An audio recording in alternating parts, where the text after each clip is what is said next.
Hi, my name is Glenn Weinreb, and I am going to talk about a data acquisition hardware and software system for Windows computers called Instrunet. This miniature USB-based card cage system accepts a variety of cards which directly attach to sensors, including voltage, current, resistance, thermocouple, thermistor, RTD, strain gauge, load cell, LVDT, pressure, and flow. There's not a specific card for each type of sensor. Instead, all analog input channels have universal inputs that attach to all types of sensors. The method that we use to obtain high accuracy is to place the noisy microprocessor in an external box. The card cage is mostly signal conditioning amplifiers that electrically are very quiet and have several microvolts of internal noise when doing low-level measurements. The maximum sample rate is 166,000 samples per second for all channels. For example, one can digitize 2 channels at 83K each or 3 at 55K each. Several different wiring boxes easily bolt to the cards. The i510 works well with thermocouples. The i511 includes B and C connectors, and the i512 works nicely with strain gauges. 8-pole anti-aliasing filter daughter boards are available for those who desire low-pass filtering. Shown here is a 1 kHz filter. Instrunet is available in 4, 8, 12, or 16 slots. So shown here is an 8-slot system. However, in most cases, one can start with the i555, which includes everything one needs to get started. It provides 8 differential voltage inputs, 4 voltage outputs, and 4 digital I/O, along with free strip chart recorder software called Instrunet World. This software digitizes, displays, and saves waves to disk.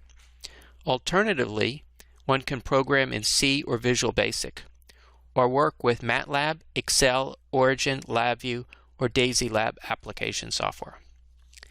Setting up a sensor is easy. One starts by running the Instrunet World software shown here.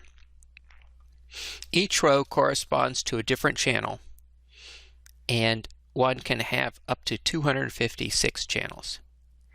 We'll now open the Quick Setup dialog.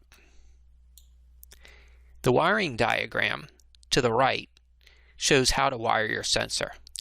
For example, a thermistor would look like this, and a quarter bridge strain gauge would look like this, and a half bridge strain gauge would look like this. The sensor type is selected in the first menu. We will start with a pressure sensor. In the second menu, we specify the sensor's electrical interface. Some pressure sensors have a voltage output, whereas others, these are voltage output sensors, whereas others output current, and some output a millivolt signal given an excitation voltage input. We will select the -5 volt to +5 volt electrical interface. In the third menu, one selects units. We will select millibar and tell Instrunet that full scale is 2000 millibar. We'll also tell the graph to show 2000 millibar full scale.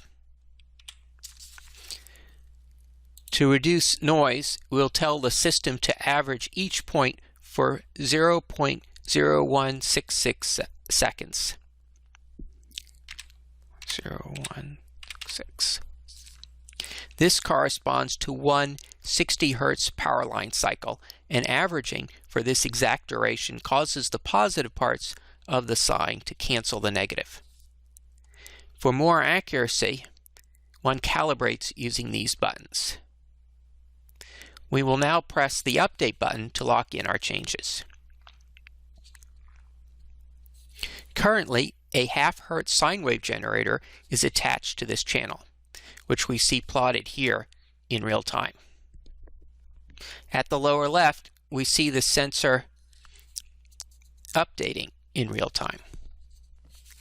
We'll now tell the system to digitize 100 points at 10 samples per second per channel.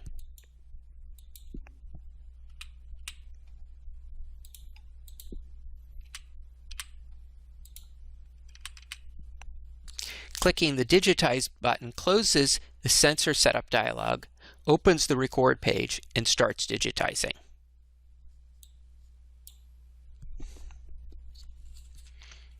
We can press the Stop button at any time to stop, and press the Save button to save waves to disk.